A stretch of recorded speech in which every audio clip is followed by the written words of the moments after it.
Hey guys, welcome back to my channel, and welcome to, if you're new, y'all can see Sonny peeking through a little bit at the bottom. Y'all know I'm a full-time mom, ain't no getting away from her. She hungry, so my stinker bus is gonna eat. As you can see by the title, today's video is going to be long awaited. I am going to be telling my birth experience story time. A lot of you guys came to my channel from my labor and delivery vlog. If you guys haven't checked it out, it'll be in the eye above or the link in the description box below. I want to thank you guys so much for like blowing that video up. That video is doing so well. I never would expect that. From that video, a lot of you guys had questions and a lot of you guys had concerns of like what I went through and stuff, because my experience wasn't as positive as a lot of people should be bringing a child into this world, especially for the first time. You know what I'm saying? Without further ado, make sure you like, comment, subscribe, follow me on my social medias. They'll be on the screen and in the description box below. So I have my old phone right here. I went back and watched that video so I can get the time frames and stuff for you guys and make sure I get everything in order and in straight. So if you see me looking at this phone, that is what I'm doing. So I end up getting induced at 39 weeks, I believe, almost on the dot, maybe like 39 weeks in a day. Yes, 39 weeks in a day, because the day before I went into the hospital, I had my 39-week appointment. I had been 2 centimeters for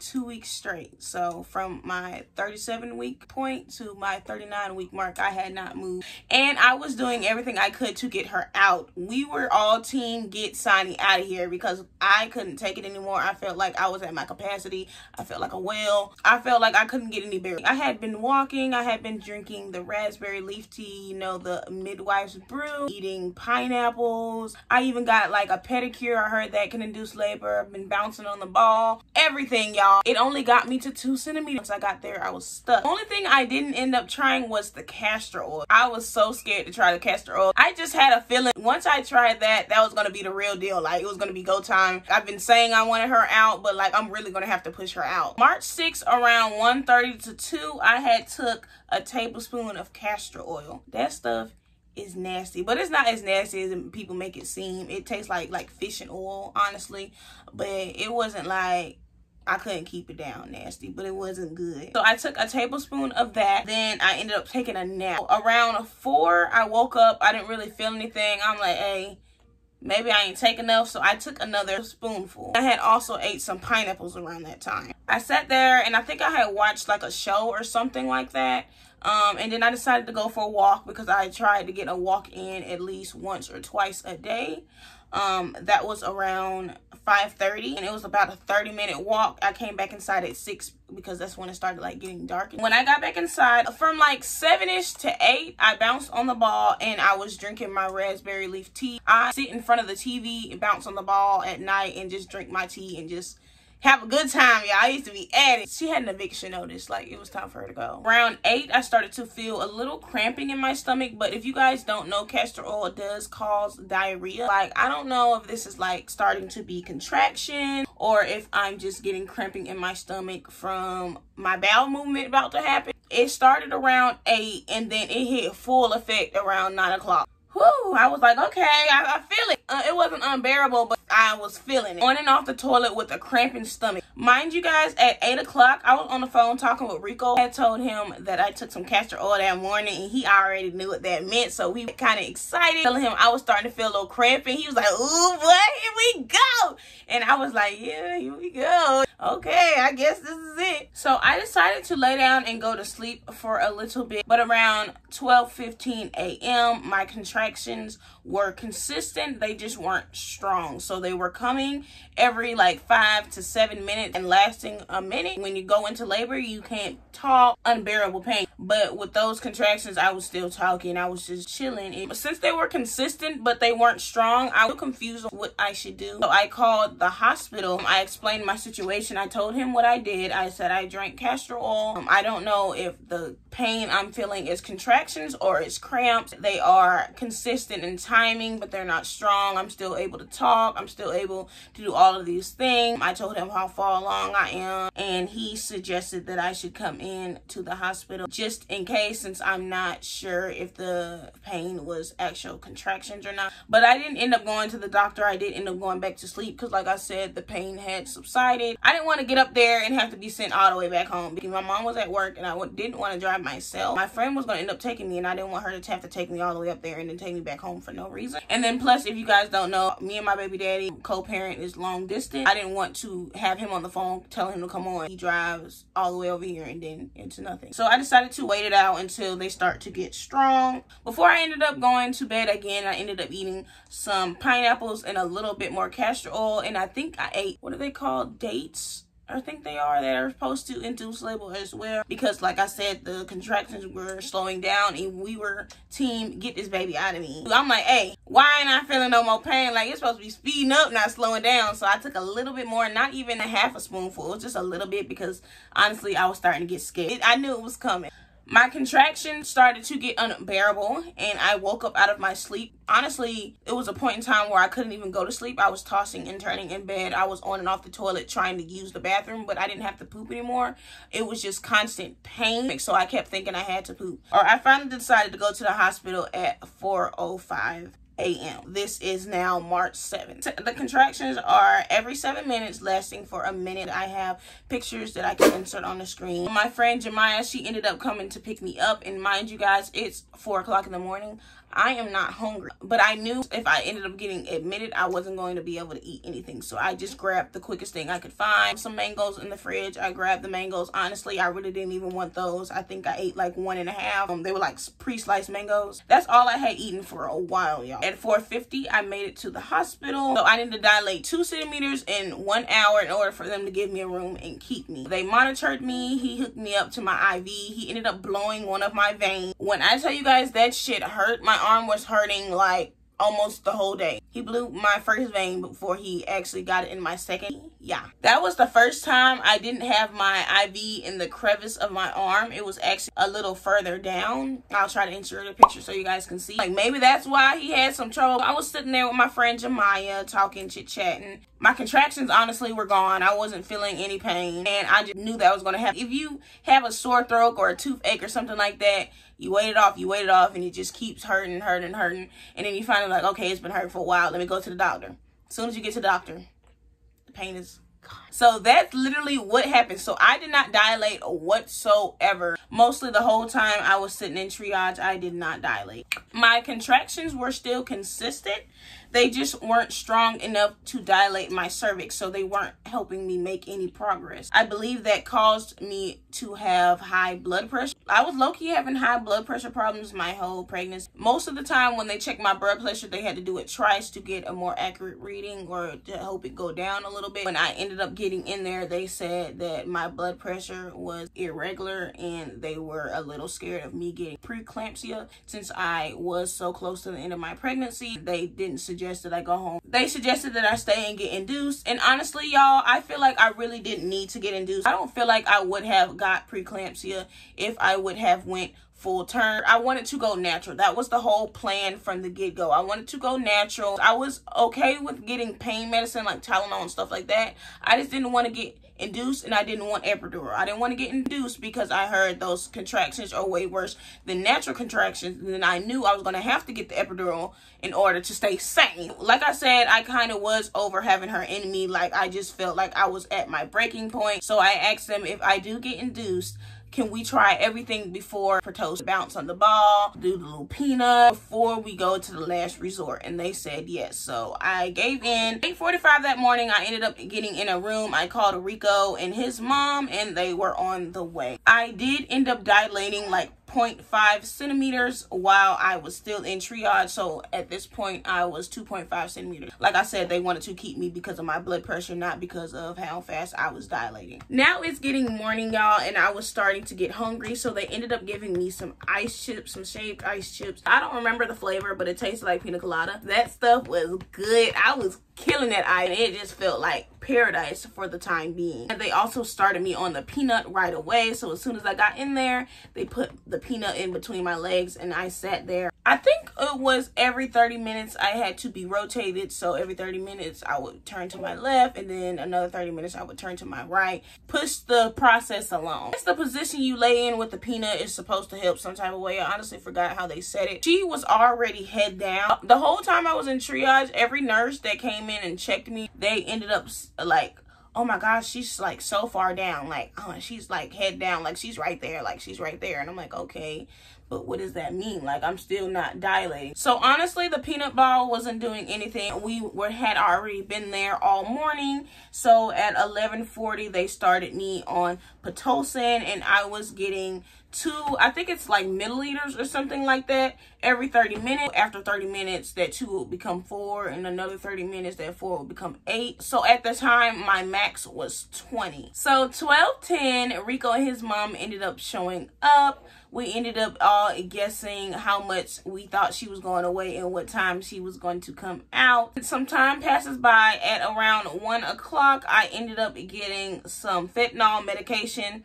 They said it's not like the street fentanyl. I guess it's some type of like medicated fentanyl. It only lasted a little while. Honestly, I didn't really need it, but I got it because I knew my contractions were going to get stronger at some point. And since my labor was lasting all day, I didn't want to be in pain all day. Like, if I just had hard contractions from the start and they were just like over with, done, she was out, I could do that. But since I've just been in pain lingering all day, and then this intense pain comes at the end, so I was like, okay, well, let me like be able to relax now, get some sleep, so when the real time comes, your girl will be ready. And then they also raised my Pitocin up 2 more notches. I got approved to eat Jello and popsicles, and then I could also drink like some apple juice or cranberry juice or something like that. When I tell y'all, I was getting on their nerves. Every time they came and checked on me, they was like, how you feeling? And I was like, hungry. Can I eat now? Like, I'm hungry. So like, when can I eat? Like, I was on their ass. I'm in pain and I'm hungry. That's making this pain 10 times worse. They called my doctor, and my doctor approved for me to have some Jello and some juice. So I ended up getting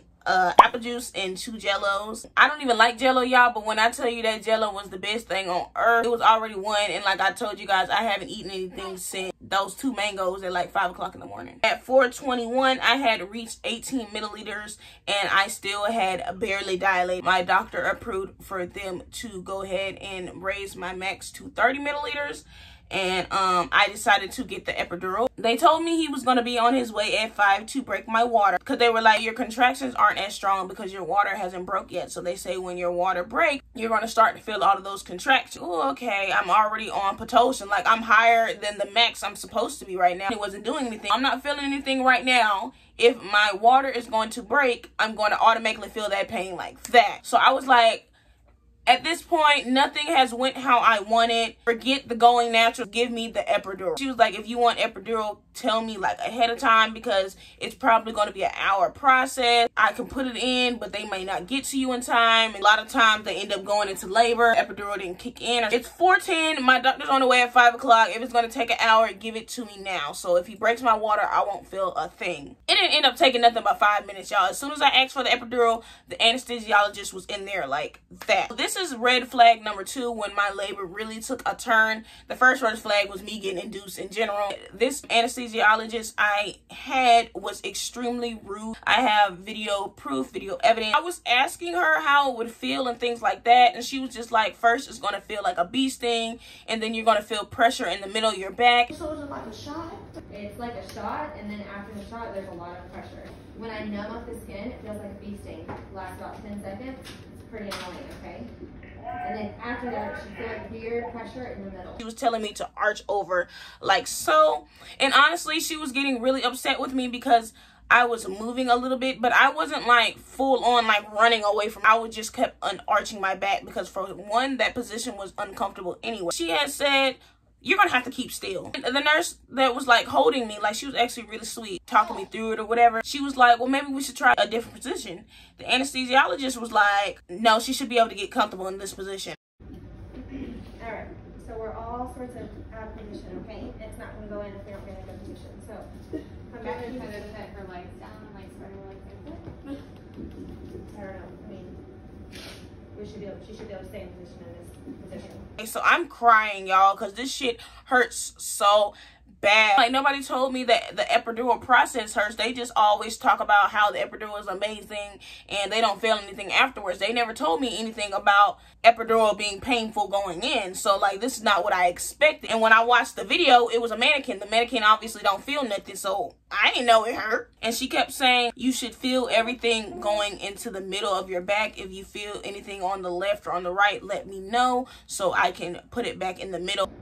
If you feel anything off to the left or the right, you let me know and I'll go back towards the middle, okay? And I think right then and there, that's when I should have realized this girl don't know what she doing. She kept asking me, like, where are you feeling the pain? Where are you feeling the pain? And honestly, you guys, I did not know. I just knew I was in pain and the shit was hurting. What do you feel? Against the pressure. Feel like in the middle? So you gotta tell me what you're feeling so that I know where not to go, okay? But you gotta drop your shoulder and get back in a good position. We're gonna sit here for a while struggling, okay? Great. The more you communicate, the better, okay? He just kept asking, you gotta tell me where you're feeling it. You gotta tell me where you're feeling it. And I'm like, I think it's on the left. I don't know. I just know it hurts. For you to tell me that you may have to reposition yourself or things like that, why are you putting it in my back wrong to begin with? And I think that's where it all went left, y'all. Throughout my whole labor, I didn't feel pain in my stomach or anything like that. Like, I didn't feel the contractions. I felt back pain. Like, I felt like this excruciating pain was coming from the insert site where she put my epidural. Y'all seen how I was acting in the video. Like, I was ready to rip it out of my back. After she ended up inserting the epidural, I realized I had to pee, and so I asked her if I can go pee, and she said I needed to wait for the epidural to kick in about like 20-30 minutes. Then she can insert the catheter. I told her, I was like, I don't think I can hold it 20-30 minutes. She offered to give me a bedpan, but y'all, she never came back with the bedpan. That catheter took longer than 20-30 minutes. Just keep that in mind because that's gonna be a part of the story later on. So after they got done putting my epidural in, they lifted my right side up, like my right hip. They placed a pillow underneath of it, and so my body when I was laying was kind of at a diagonal like this. I think that played a part in my left leg feeling extremely numb. Like, that feeling was a crazy. My leg was literally dead. Like, my right leg, I couldn't feel anything. It was still numb, but I didn't feel that tingling sensation like I felt in my left leg. You know how, like, when your foot goes to sleep and you got them needles? That's what my left leg was feeling. It did not go away even after my birth. Like, my leg was still dead, y'all. Dead to the world. And that feeling was terrible. It wasn't hurting. It just felt like nasty. Like, who want to keep feeling needles? You know how when your foot falls asleep feels. You don't want to keep feeling that. It starts to feel like, I don't know, y'all. Once they gave me the epidural, that was my cutoff point for any food and drink. I couldn't even have ice at that point. So your girl was just gonna be hungry until Sonny decided to come out. Around 5 o'clock, as I was waiting on my doctor to come in, I felt like some little bubbles down there, and I was thinking, I'm like, I think I'm farting, but I can't feel it, y'all. No. Come to find out, I peed on myself. It wasn't like little tinkle winkle. Girl, I was a pissy body. When I told you guys, I mentioned to her I had to use the bathroom, and she ended up not coming in time. So by the time the numbing started to work, I no longer, I guess, could hold my bladder. I no longer felt anything down there. So I was just peeing unnoticeable. I was sitting there in my own pee for who knows how long. At 6, I ended up getting back on that peanut ball again to help escalate the process. My cervix had thinned to 70%, but no dilation. But they did come in and put in my catheter. So at basically 6 o'clock, my OBGYN came in and broke my water. And then he also stretched me to 4. And then they pumped my Pitocin up to 20. So now I was at 20. But like I said, since it wasn't doing anything, they gave my doctor the A-OK to extend my limit to 30 milliliters. They ended up putting me back on the peanut ball. They checked and I was 90% effaced. They also gave me this button to push to inject more epidural into my body if need be. So they also told me not to push it so often because I guess you didn't want to put too much in your body. I think they said like once every 30 minutes or something like that. But my pain began to be so unbearable. It was like 15 minutes and I was calling them. My back, like, it's something something wrong with my back. We can push the button and put some more in you. And I'm like, no. I'm like, I think that's the problem. I'm like, for one, I was kind of scared to keep pushing the epidural into my body, because the more I pushed the epidural into my body, the more this left leg felt dead. And pretty soon I just thought I wasn't going to have no feeling in my leg ever again. And then for two, I felt like it's only been 15 minutes. She just told me not to put it in there. But like, when I'm telling you guys, my back is in pain, like on the insert area where the epidural is, all you guys keep saying is, well, we can try and put some more epidural. Like, we can push the button and inject more epidural. I'm like, no, I think the epidural is the problem. Their solution is to take the epidural out and put it back in.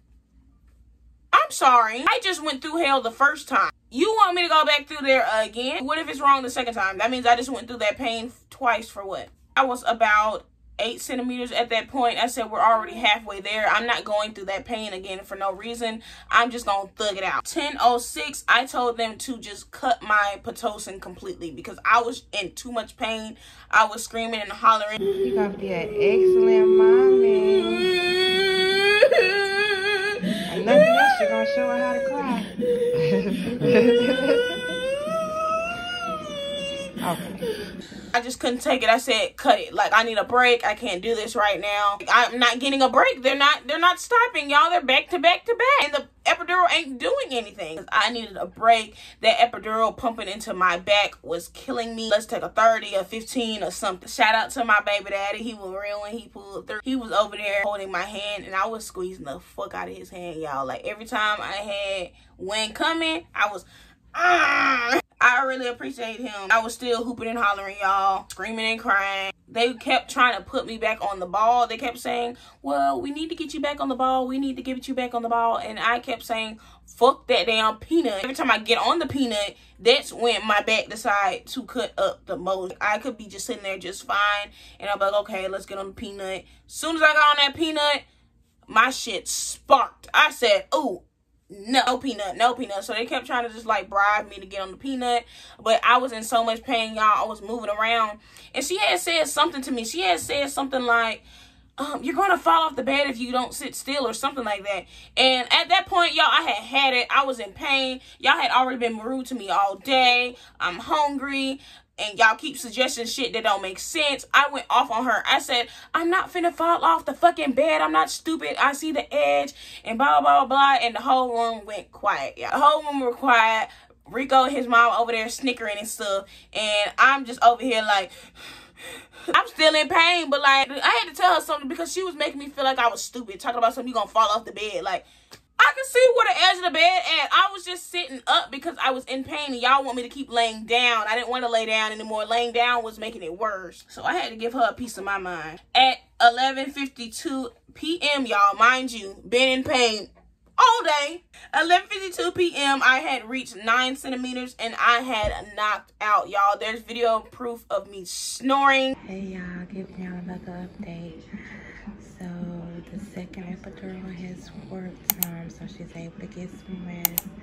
If you listen closely, you may be able to hear her snoring.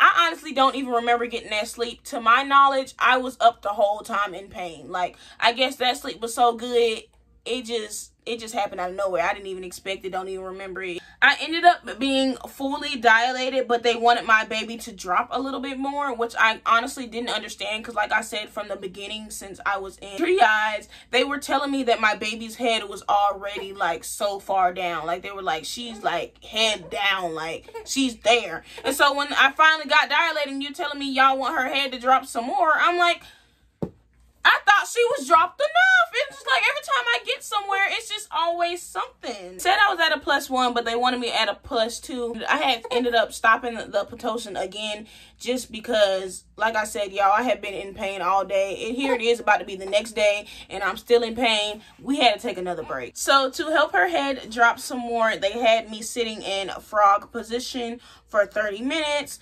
And at 1:49, it was officially time to start pushing. I had not slept the whole day. that whole night before I got admitted. So I was extremely exhausted, y'all. And I didn't have any food in my system. Yes, they were pumping me with fluids, but I don't think that's as good as some good old nutrition hearty meals. So in between my pushing, y'all, I was literally dozing off. They would be like, push, push, push. You want to go one more? And I'll be like, okay, I'll go one more, just so like I can get it over and done with as quick as possible. I would do that last one. They'd be like, okay, good, you can relax. And I'll be like, and then they'll be like, okay, we're coming, we're about to start pushing again. I'm like, okay, here we pushing. The pushing wasn't working though, so they ended up doing the pull like towel method. They had 2 towels intertwined in between each other, and the nurse was pulling one and I was pulling the other end, and that was how I was pushing to help get her out. Her head came out, but she ended up getting stuck because, like I told you guys, I was so exhausted at the end of me pushing. Like once her head was out, I couldn't anymore. They were like, push as hard as you can. I thought I was pushing as hard as I can. Yep. Okay, come on, push. You gotta push hard. Come on. Big breath and go. Hard. Push. No, come on, Mama, you gotta push. They said I wasn't doing anything. It felt like I was giving it my all, y'all, but I guess I didn't have any all in me to give. So he ended up helping her get out, stretched with his fingers and stuff like that, and helped pull her out. Her shoulders is what ripped me. Her head was already out. Her shoulders is what ripped me. I ended up having a 2-degree tear, and I had to get stitches. March 9th, 2023 at 2:44 a.m. Isani Brown was born. She weighed 7 pounds 9 ounces, and here she is today. I was in labor for less than an hour, so maybe like 45 minutes. So that is my birth experience, my birth story. I hope you guys enjoy. But if you guys are more of a visual watcher, again, I did record the whole birth. All of that is documented. It's in the eye above or the link in the description. Shout out to all my mothers out there. A lot of people was commenting like they're pregnant as of right now, and watching my video scared them. And I just want to say everybody's labor experience is different.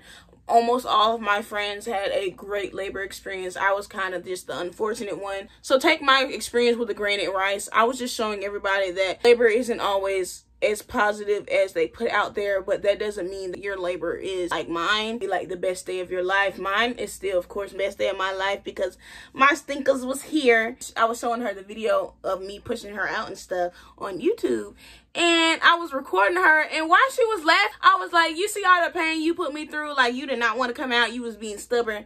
And she over here laughing at me, crying. Y'all, I'm gonna insert a clip at the end of this video. But make sure y'all like, comment, subscribe. Don't be scared. You got this, mamas. I love you guys. Enjoy your journey, y'all. Enjoy the process. Make the best of it. And I'll see you guys in my next video.